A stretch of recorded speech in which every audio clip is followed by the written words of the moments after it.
You're here too. You're facing just what we're facing. So even though I can't see your face, I'm very moved to think of how much we have in common. I may never hear your name or see your face, but you suddenly become real because you're on the planet with me at this time. What's it like to live on Earth at this moment?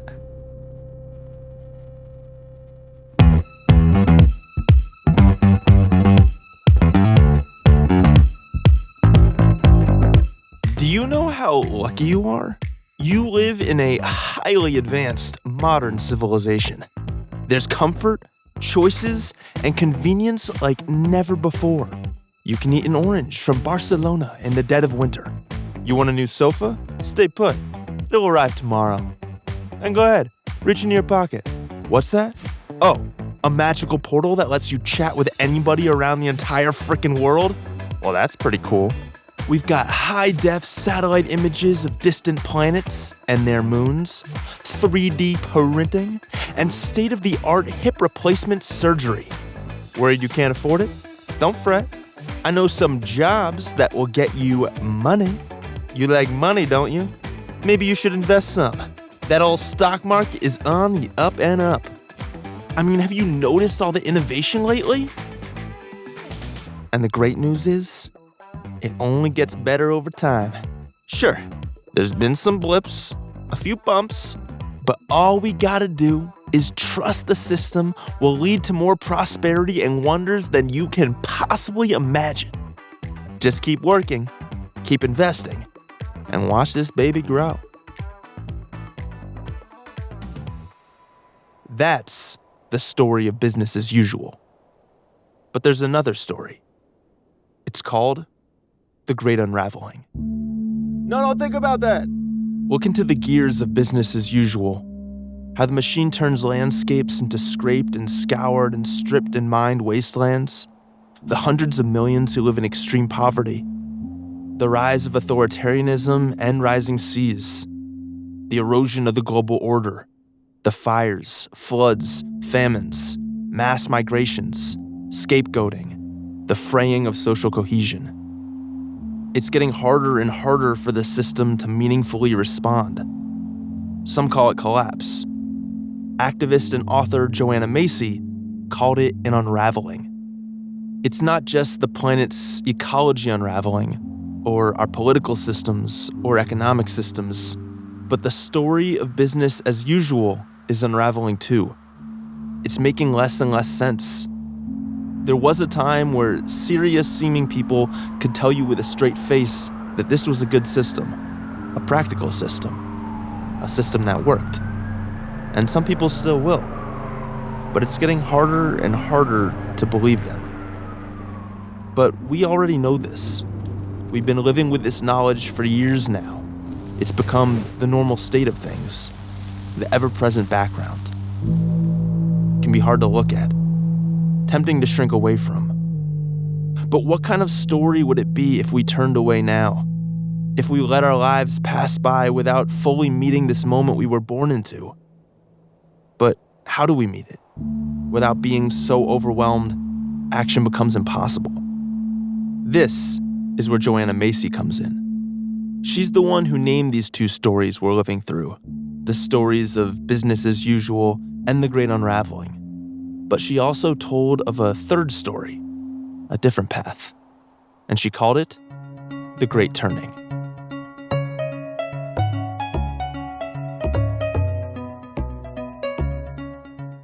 Welcome to Human Nature Odyssey, a podcast exploring how to be fully alive during ridiculous and terrifying times, and the better world that's still possible. I'm Alex Leff.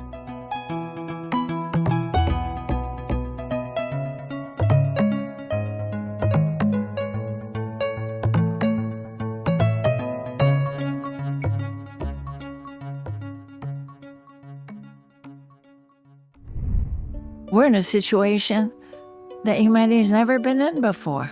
You know, there have been wars, plagues, huge migrations, But this concerns everyone on Earth. And this is not something we know how to even begin to think about. That's Joanna Macy. Born in 1929, Joanna was a scholar of systems thinking, Buddhism, and deep ecology. She was an environmental peace and justice activist and renowned author.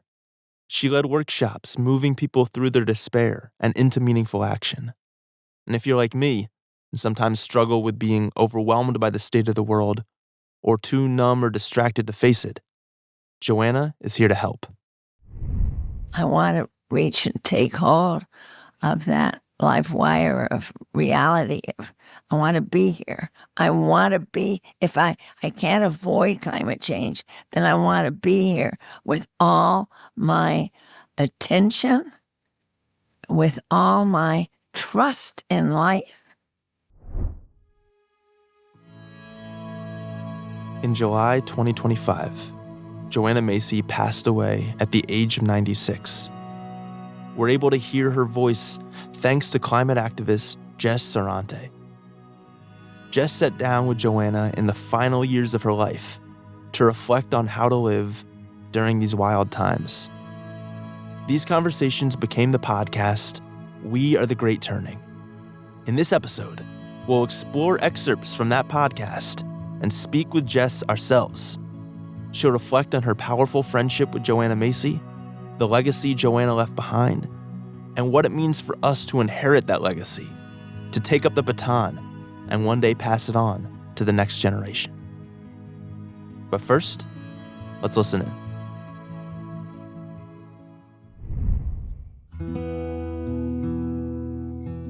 Joanna now lives in Berkeley, California, and she's lived a really extraordinary life. She grew up in New York City in the 30s, began studying Tibetan Buddhism while living in India in the 60s with her husband Fran, who worked for the Peace Corps. And in the 70s, she became an anti-nuclear activist. When she was a married mom of 3 in her early 50s, she went back to school to get a PhD studying Buddhism and systems theory. And it was then that she faced an existential crisis kind of like mine. Almost 50 years ago, a moment that was for me almost cataclysmic occurred at a day-long symposium of the Cousteau Society. That's Jacques Cousteau, of course, the scientist and adventurer best known for exploring and protecting the oceans. It held a full day on 3 floors of a great coliseum in Boston on the environmental problems assailing us. Not just the oceans, as Cousteau is connected with, but it was the oil spills, the acid rain, the poisoning of the lakes. There was factory farming. It was just a whole jamboree of all these issues. All of it seemed to be growing in a kind of assault on the human body. On other species, too. This was back then. It was in 77, 50 years ago.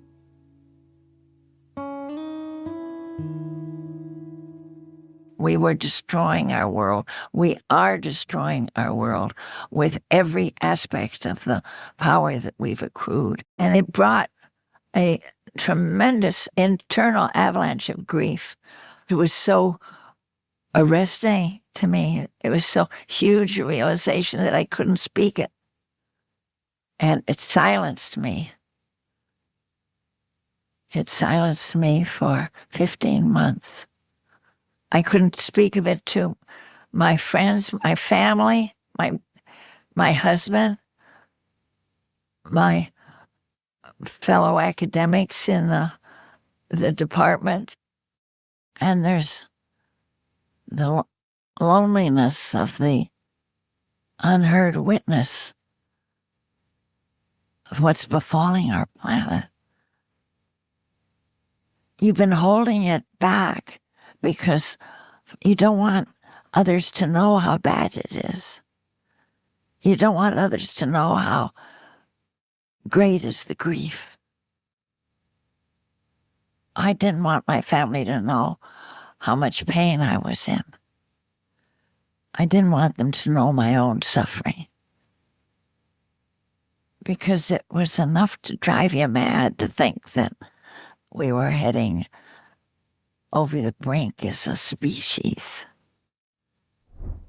But Joanna didn't stay silent for long. Keeping her grief to herself wasn't helping her or the people she loved. She realized she needed a space where these feelings could be spoken out loud, and she suspected others might need that too.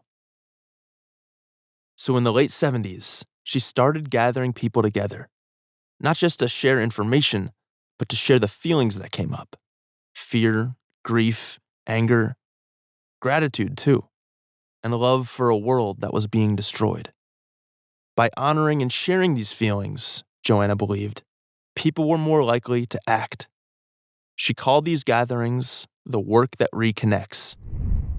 Having people understand it was the greatest joy in the world. That means that it brings a mutual gratitude and respect. To find a home is like you've been homeless for years and years, and suddenly you find a home, a roof over your head. Joanna led these workshops for over 4 decades for thousands of people around the world. And eventually, one of those people was Jess Serrante. Really grateful to get to meet you, and it's always such a funny thing to listen to someone on a podcast. Totally. I get to talk with them. That's amazing. Totally. I had that moment at the beginning of this where I had your voice in my ears yesterday, and I was like, oh yeah, this guy's voice and way of being, here it is in real time. Okay, so at what point in your journey did you meet Joanna Macy? So I met Joanna in 2014. I was in my mid-20s. I was several years into my work as a campaigner and organizer. At the time, I was working at Rainforest Action Network. My days were made of just like throwing myself against these mega corporations, and I felt so small. It just felt like I was this like little annoying fly, like buzzing in the face of these companies, and like that felt generous sometimes. I like got a free ticket to a conference here in Berkeley, and Joanna was a keynote speaker. And the morning of her keynote, we happened to be, I think we were at UC Berkeley, and we were like in one of those like little bathroom hallways. Like she was coming out of the bathroom, I was going into it kind of thing. That's a great place to meet your hero. And we were the only ones there, and we walked past each other, and then I like turned around and I was like, Joanna Macy. And it just like came out of my mouth, and then we started talking. And she was incredible. Yeah, we struck up a conversation. She was fascinated in the work that I did. She gave me the green light to come to a 10-day intensive that she was putting on that summer, and that was that was the beginning. All of a sudden, I wasn't just like fighting out of like the pure energy of anger and youth. I was I had grief that I could express that was evidence of my inextricable connection to life. I understood where that grief was coming from, and it was safe to name it and honor it. In fact, it was like important for the work that I'm doing to do that. So many parts of this work blew open my mind and my heart, but the first piece of it that touched me the most deeply was the honoring our pain work. I didn't even know I was allowed to do that. What did you learn from her about how to navigate that? Mm. I think it all starts with being honest about what's alive in me, like trusting the flow of feeling inside myself. I mean, the spiral of the work that reconnects, right, is this 4-stage spiral that takes us through this alchemical process where we begin with gratitude, the extraordinary gift of being alive. And it's not quite as linear as this, but I think this does really like shed a light on something that is pretty universal. Through our gratitude, we begin to feel the grief of what is happening to this planet and this life that we love so much and the people that we love. And then through really touching the depths of that pain, we come into closer connection to our interconnection, right? Like we feel how bound we are to one another. And the love that pours forth from that moves us to action, to like give what we can, however, make our imperfect offering. Mm. And that spiral, which is it's a model that we use in practicing the work that reconnects, but it also has become a way that I understand the way I move through my days.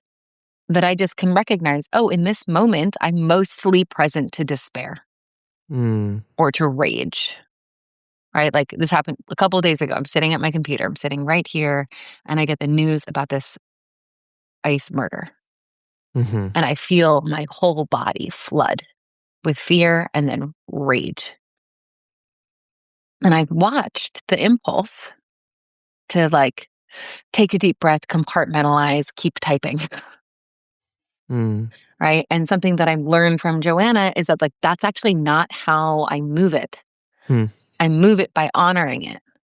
Right. So I like plugged some Rage Against the Machine into my ears, going right back to my college days, Hell yeah. and like fucking moved it, you know? Uh-huh. No one does it like them for me in that realm.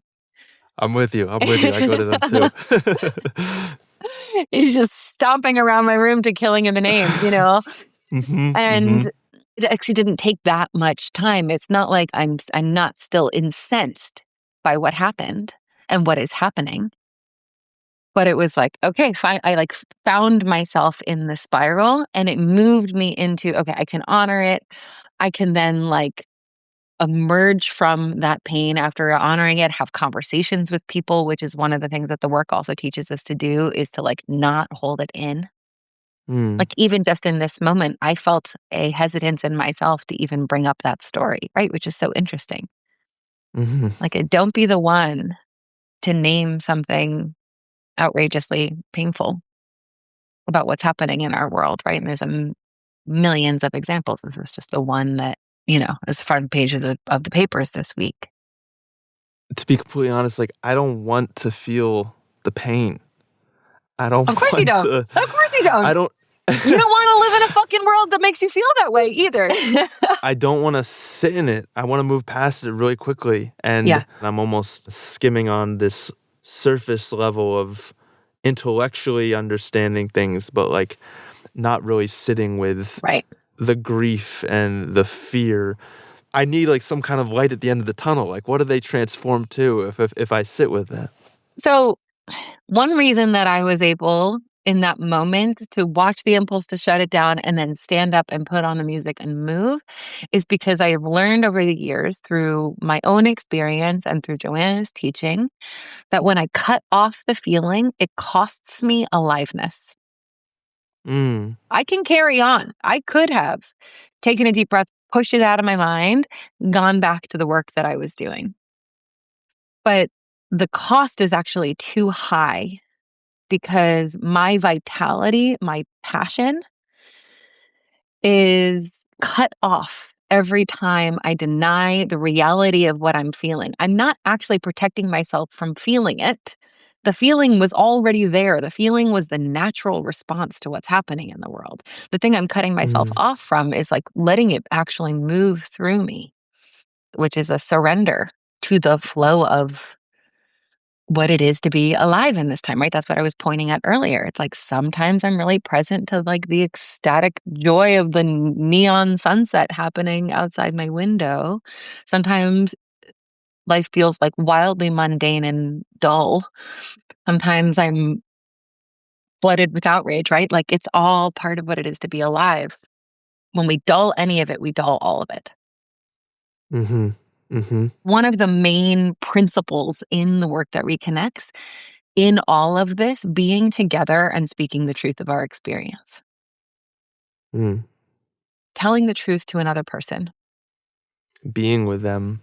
Yeah. being with them, Yeah. hearing what it's like for them, sharing what it's like for you, honestly, hearing and being heard.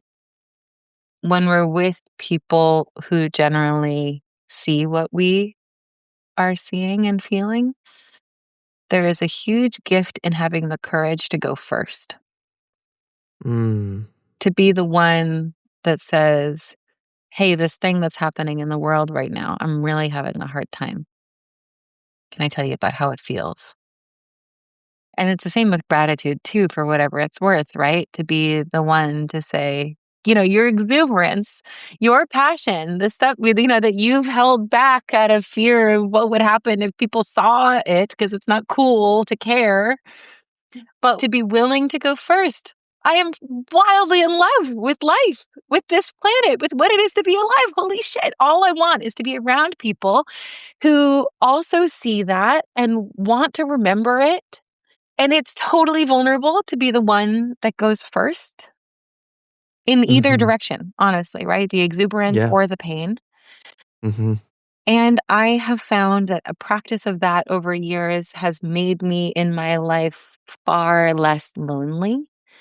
And also just because even if I get missed sometimes, or I get dropped, or it feels too vulnerable, or I'm being true to myself, like I'm offering my gifts, my care, my perspective as honestly as I can, which really at the end of the day is often feels like the most I can ask for. So for decades, Joanna led the work that reconnects, helping participants get in touch with their gratitude for the world, honoring their grief at the state of it, and then going forth and acting from that place. And Joanna believed it was this action that helped create a third story, different from business as usual or the Great Unraveling. She eventually called it the Great Turning. What if, out of the Great Unraveling, we choose a different path? What happens when more and more of us begin to understand our interconnection with the rest of life? When masses of people see that trying to dominate or control the world only makes it more out of control? When we remember that we're not separate from the earth, but a part of it? And what would happen if we finally realized there's no master race or master species?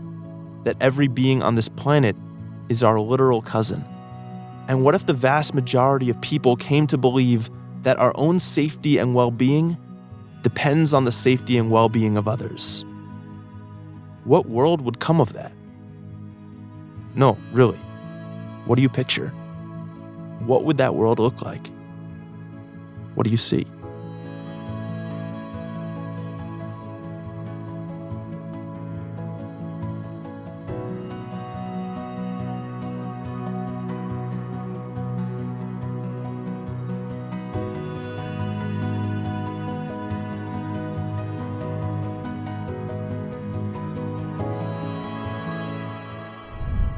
The great turning is in us. It's in our apprehensions of our capacity and our connectedness with each other. But it's a fundamental shift in what we want. So we want life to go on. We want to give ourselves to life going on. I love how Joanna describes these three stories: business as usual, the Great Unraveling. I feel like the funny thing is that business as usual and even the Great Unraveling, I think, are relatively easy stories for people to understand. It's like, okay, yeah, I get what that's talking about. Yeah. The Great Turning feels like the most hard for me to comprehend. Should we understand the Great Turning as a future we're working towards, or like a reality that's present, and maybe it's a little bit of both? Like, how do you think about this concept, Yeah, this I love story? this question so much. We talk about the Great Turning as having three aspects. There's a framework created by Katie Lonk and Don Haney from the Buddhist Peace Fellowship Hmm. that explains this really well. And the framework is block, build, be. Hmm. Well, the first obvious way that we see the Great Turning in action is in blocking actions, resistance against death and destruction. Putting their bodies in front of destructive forces. Putting your bodies in front of trees, in front of other humans. And of course, it's not just protest, right? Like policy work, law Right. work is often blocking, right? Like I work with environmental lawyers who have spent decades of their lives using the law to try to block further harm from happening. Mm-hmm. And that work, as I've learned from my own personal experience and also from largely supporting people who work in that realm, right? Often when we think of activism, that's the thing that we think about.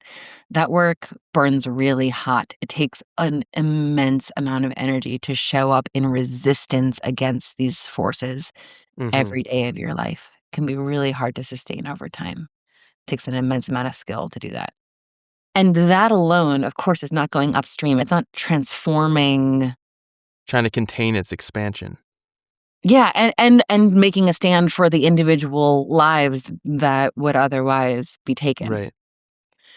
So to stop this from happening, right, we need to build new systems. We need to build new ways of being together, right? And so this is the ways that we see people building alternative economic models, right? Co-op preschools and grocery stores and permaculture and biodynamic farming and land tending and building new conflict resolution tools, right? Restorative justice. We're building new systems. Mm-hmm. Let's have new ways of healing when conflict and harm is done.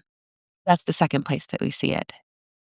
And then these systems, as beautiful and powerful as they are, without a larger paradigmatic consciousness shift, also can't be upheld. So that's the third, that's the B. Mm. And that is where we are shifting consciousness, right?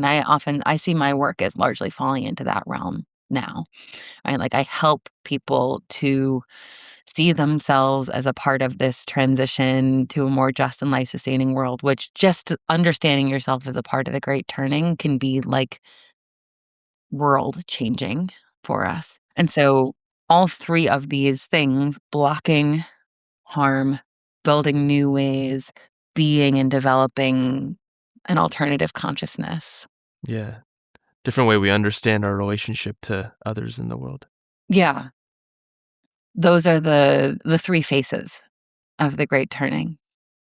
I want the beautiful and just world you're talking about with the great turning, and like you're describing the places you see it, and it's a wonderful list, Jess, of all the places you can find it, but I got an even bigger list Yeah. of all the places where you can't find it, where it's being smashed into pieces. And Yeah. how do you think about that? Has your thoughts on that evolved? I could easily, off the top of my head, make a very long list of all the ways that everything's fucked and wrong and everything's being destroyed. I can take us back to a moment pretty early on in my relationship with Joanna.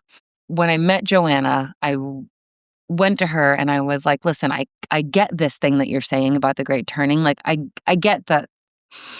I see these three stories, but I'm not really believing in it. Like, I don't really, I'm not really buying it. And the thing that she said to me was, Jess, we know that the great turning is real because we're a part of it. I had been holding it like to believe in the great turning. It was like team business as usual versus team great turning and which one was going to win. Clearly, my team was the underdog. Oh, yeah. But the question of who's winning was entirely the wrong question. And that's what Joanna was pointing out to me over time, right? So instead of sitting in the stands looking at the game and saying which team is more likely to win, offering ourselves and being a part of the great turning is about getting off of the stands and into the game. It's about giving ourselves to the outcome that we want, right? Saying, I don't care how outnumbered we are or what the scoreboard says. I choose to devote my life to the possibilities that I believe in with everything that I've got. And that is the great turning. It can be confusing and it can be disheartening because this isn't a like fork in the road. Like, will we as a society choose the great turning or will we choose the great unraveling or will we choose business as usual, right? It's that we choose the great turning while business as usual is raging in the way that it is and the great unraveling is unfolding. Hmm. Can we move the mic just a little closer to you? Or you a little closer to the mic? Yeah, then I can sit here with my arm on the how's this? That's perfect. You look like a real pundit or something leaning into your... That's what I am. Train a video camera on you Real and you pundit. tell me what's happening in the world. Okay, I think we're good. At what point did you feel like, oh, wow, this is a friend of mine? I think she was pretty immediately offering me friendship, and it took me a little while to receive it, if I'm being honest. Wow. After the 10 days, she called me and she asked me to drive her. She wasn't driving at the time, to another retreat that she was facilitating for like a day. So I had to like spend the night on this land up in Mendocino. So we had like a 2.5, 3 hour car ride together that I was very nervous about going into. Mm. But it was a road trip, you know? We like stopped for ice cream and like she took a nap and we like talked about a million different things and learned about each other's life stories. And it was just very sweet and familiar. Like from that moment, that was when it really started to feel like a friendship. And I think it just took a little while for me to like believe it, that that was what she was inviting, because she Mm. was this legend. And I was I was a baby. I was like 25, you know? I was like, I don't know anything. So at what point did you two decide to sit down and record your conversations together? Yeah. We got a lot tighter through the pandemic, actually. We both had more time and we both needed each other more. And so we would talk for hours and hours. We had toyed many times with the idea of collaborating with each other. And we had a week where we were on the phone every day, because there was some stuff Mm. that I was moving through, and she was like, "Call me tomorrow. Give me the status update tomorrow." And we were talking constantly Wow. that week. That's so sweet. Yeah. And it was through the conversations that came out of that we decided that we wanted to create the podcast. And so I moved back here. I was sort of like on the wind at the time, and I moved back to Mm. Berkeley to be near her, to work on this, and that we bring on a team of professional editors and people to like really help us make it something beautiful. Something that you talk about as you're recording is just knowing that Joanna was viewing this as maybe one of the last things that she was Yeah. going to work on. And I guess I'll also just say out loud that I almost feel like I don't want to ask you about this because I don't know you that well, and I don't want to put you on the spot about serious emotional things in your personal life, because I know your relationship with Joanna is very real and very personal, and also you shared it with all of us. Yeah. So I want to ask you about what it was like to have the moment of Joanna's death really happen, knowing that that was going to happen, and now that you have this gift of conversations that you did together, how do you feel about experiencing that and then being on the other side of Yeah. that anticipation? Yeah. I'm glad you asked. Okay. Thank Yeah. God. Yeah.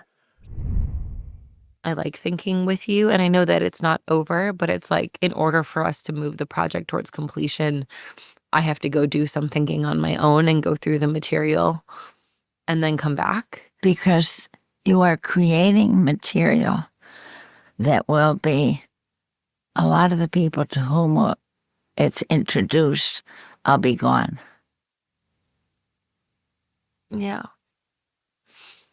And I think that's a part of what scares me too, if I'm being totally honest. Like, Well, that's what I'm just sensing. And so looking at this, I'm facing my goneness to come.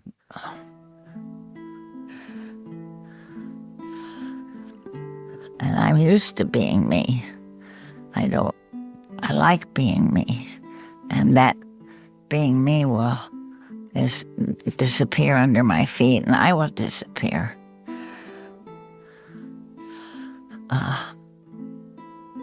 And what will be left the words, I don't want to say them, but what will be left is my love. That's what my love for the world feels like. It's something that I have to give. Mm-hmm. But how can it be given if I'm not here?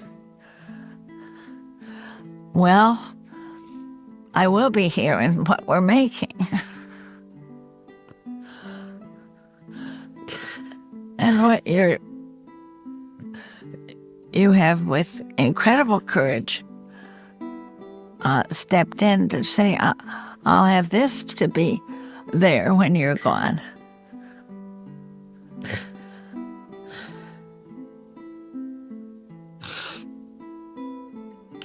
But thanks for saying it, because I didn't have the guts to say it. Yeah. It's a work of incredible caring. I just so love your spunk, your strength to look right into my mortality, our mortality, the mortality of this moment. Yeah. And say, all right, I'm up for this. It makes sense to do this.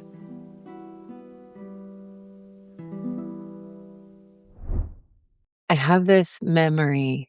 So in the first episode of We Are the Great Turning, you hear us sitting on her couch, and she says, You're preparing for something that will be my gift when I'm gone, and your gift.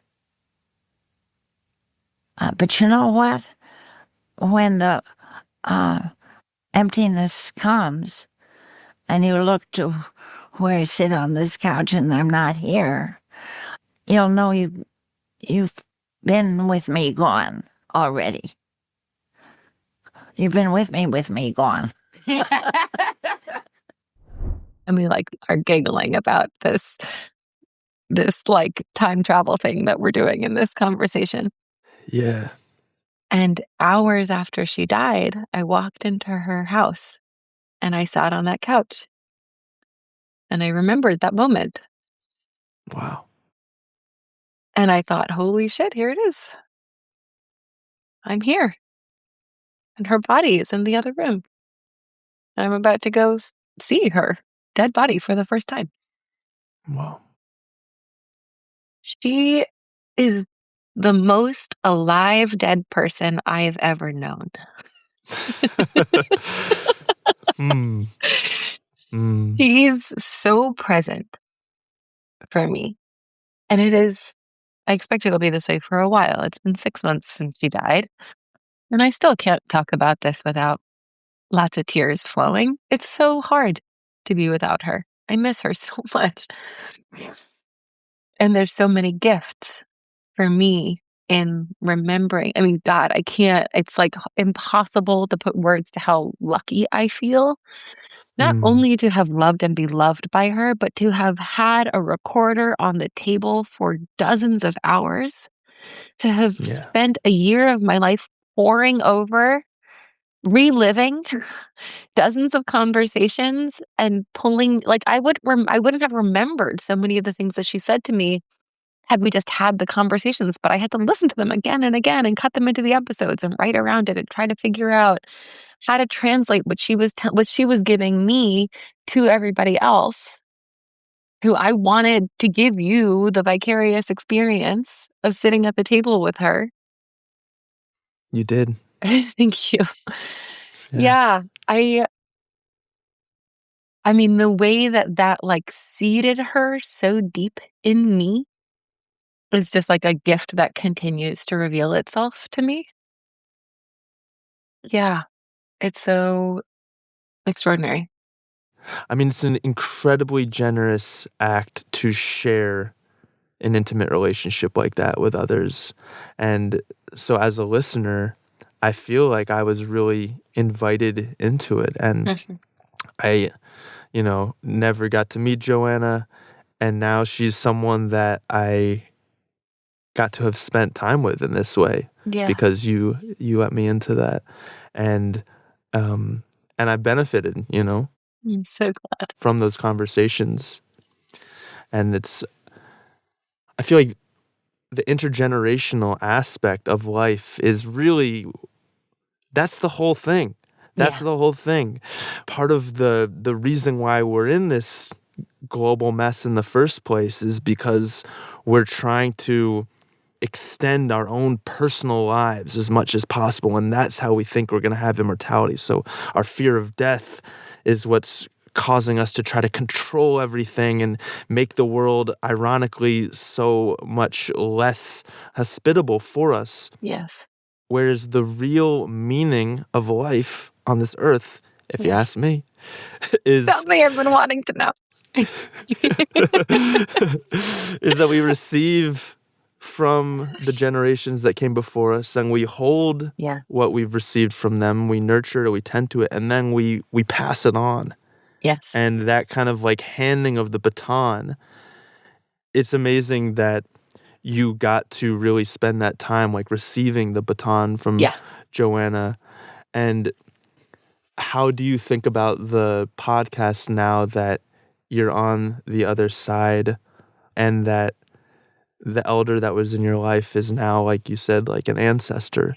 And how do you think about the future generations, the younger people that are alive right now, and like our role in their lives? Yeah. There's a moment that's coming to mind, which is in the midst of making the podcast. I was sitting in her kitchen with her, and I don't remember. Oh, it was when the wildfires in Australia were happening.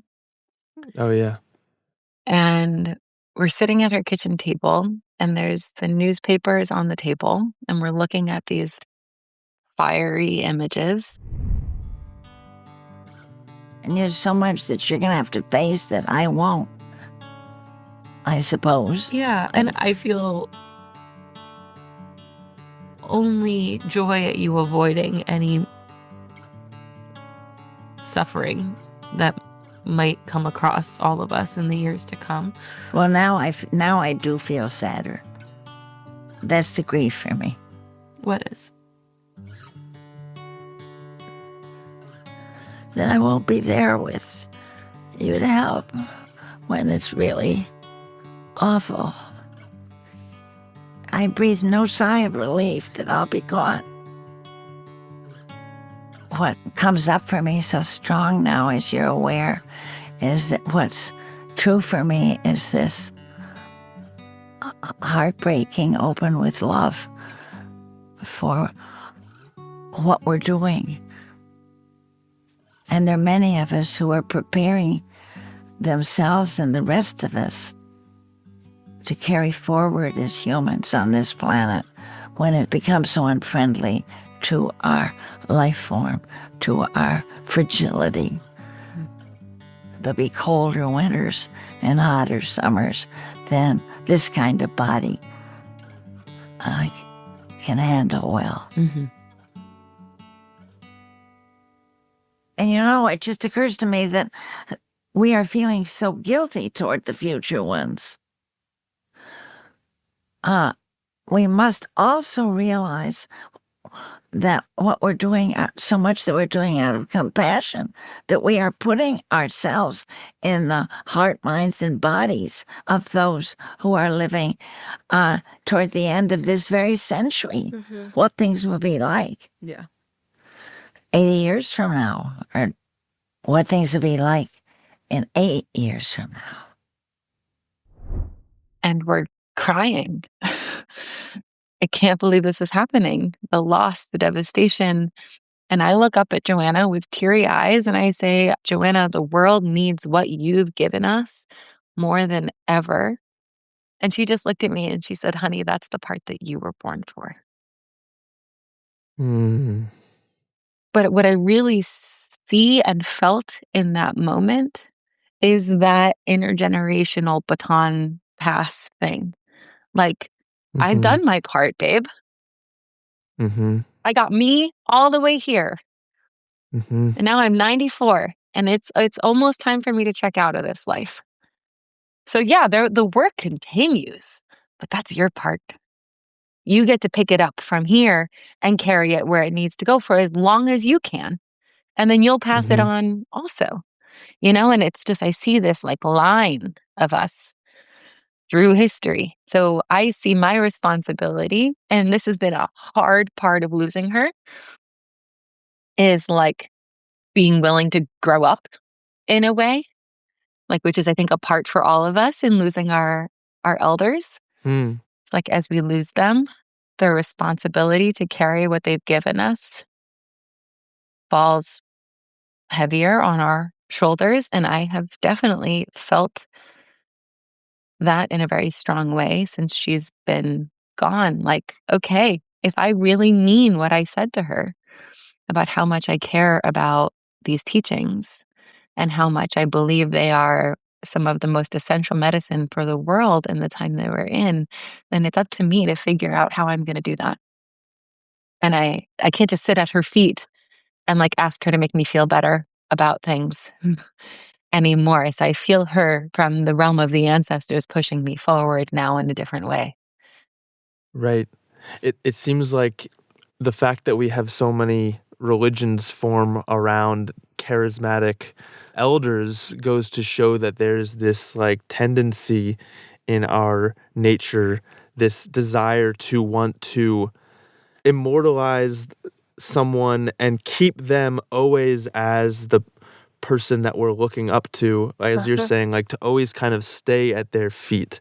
Uh-huh. And that's a strategy. I'm not here to judge that strategy. But Uh-huh. the other option is to, as you're saying, to grow up and to recognize, like, okay, we have to be in that position. All the things that Yes. we admired about our elders and our ancestors, that really, the ones who rose to the occasion, we have to try to become that ourselves Yeah. and to become elders, looking at ourselves in old age and hope that we could have lived in a way that we looked up to them as well. Yes. So there's something in this that I think is really important, and it's come up a lot, especially in the last 6 months, where I'm remembering Joanna with people very often. I mean, she's a fucking spiritual giant. She was, in many ways, like an extraordinarily special human being. Yeah. And her memory deserves all of the celebration and the recognition of that, of the extraordinary spirit that she was and is. And I think that something that comes up for me often in these conversations is like watching the tendency for us to pedestal our teachers, our elders, especially our dead, that there's like a both and. Like, she deserves that celebration. She was extraordinary. Yeah. And I don't think she would want us to separate her out from the rest of us as some Mm-hmm. special human being that had some, right? Like, there's something actually really disempowering that we do to ourselves when we pedestal our Yes. teachers in that way.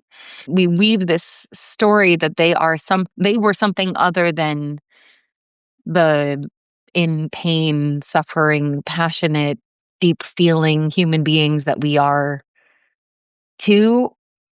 And like, we have the capacity to each step into our own version of that giantness. Totally. We do this all the time. It's so tempting to be like, oh, that person is just amazing. I can Yeah. never do what they do.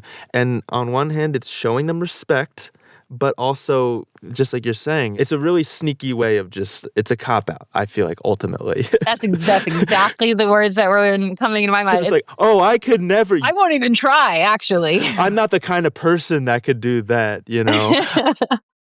And I think what's such a powerful part of your relationship with Joanna is something that's so rare in how our society is currently structured, that we are so siloed from the other generations around us. Mhm. And I think there's a real loss in that, because the crisis that our world is facing, the Great Unraveling, I think it's really fascinating to remember that this is an intergenerational experience. Yeah. As my friend recently put it that I really loved. He said, there's not going to be one moment when it's apocalypse o'clock.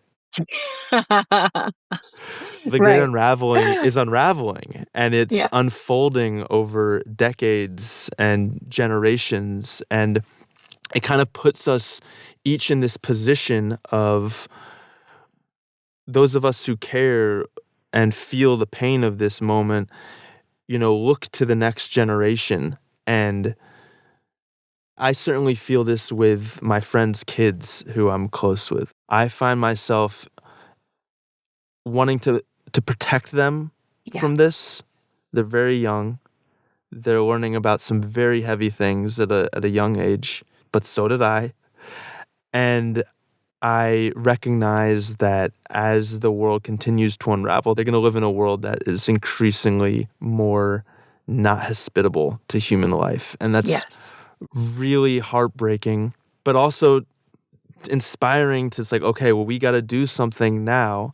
And then also to hold the possibility that they might also experience some beautiful things in the world that we never got to see Yeah. as well, too. Yes.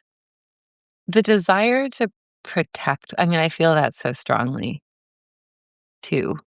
Every day as I center myself at the beginning of my work day and I do a little prayer and meditation, I reach out to the future generations as a source. Like I reach back to my ancestors and I call on the ones that came before me to like be at my back. And I thank them for bringing me here. And then I also reach forward, imagining that I can have contact with the ones who are going to inherit this planet from us. And I get so much strength. I get filled with so much love. I feel it in this moment.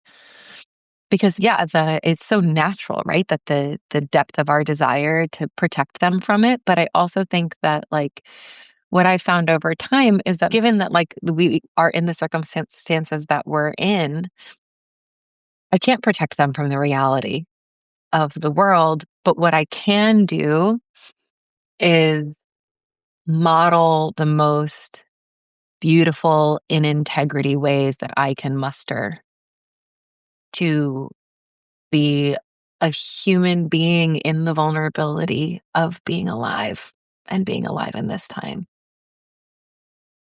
Yeah. Yeah. I felt a wave of feeling hearing you say that. Yeah, I see it. Um, I'm not usually having podcast conversations in that mode. I like to stay in my head much more. Hey, that's my job.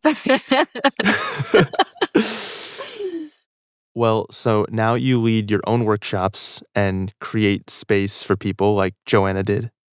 How do you see your role in this? What's your place in the Great Turning?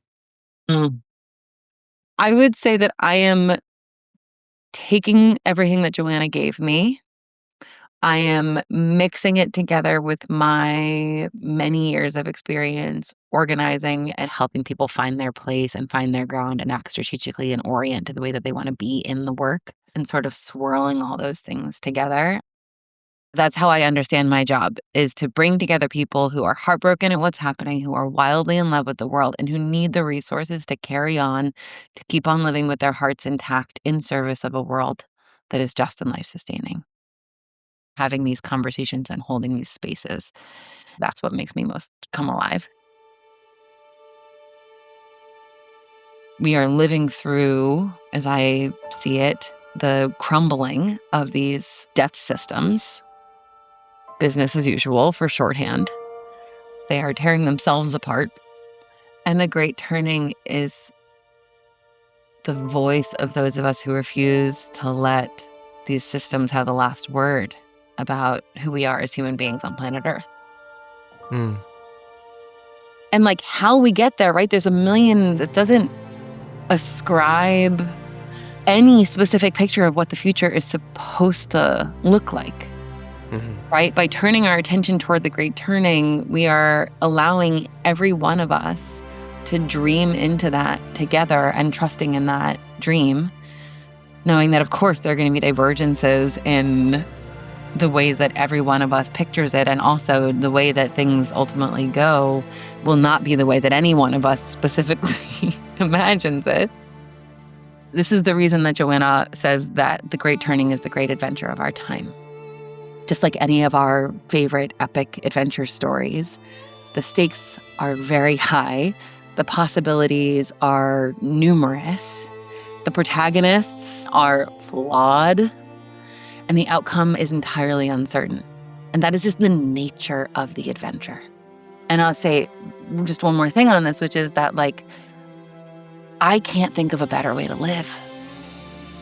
When I choose to orient my life this way, my life is so much more interesting and beautiful, and the connections that I get to make and the conversations that I get to make and the ways that I get to be in relationship with the earth and with my neighbors and with people who I've never been with in person, like you, yeah. Right? Like, the stuff that gets to emerge is just infinitely more beautiful than letting my despair run the show. And this doesn't mean that I don't have the despair, right? I'm like working with it every single day. It's just that this is far more interesting and compelling to me. And so it's the choice that I make. We are creatures that can choose. Mm-hmm. No matter how bleak things look, no matter how cornered we sometimes feel, we always, dear, we always have choice. Maybe it's not a choice of where you're stuck, where you be. It's not a choice necessarily about money in the bank.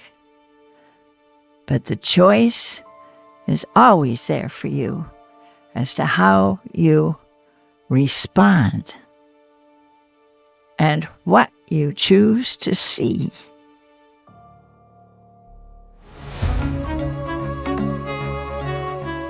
Thanks for listening. Until next time, I hope you'll consider the legacy you want to leave for future generations, or the younger people in your life. How can you feel more present with what it means to be alive to you right now? Where are the others in your life you can share that with? One place to find community is the Human Nature Odyssey Patreon. There you'll find kindred spirits from around the world, bonus episodes, writings, and you can listen to the extended conversation with Jess Serrante. There's so much we covered that couldn't fit into one episode.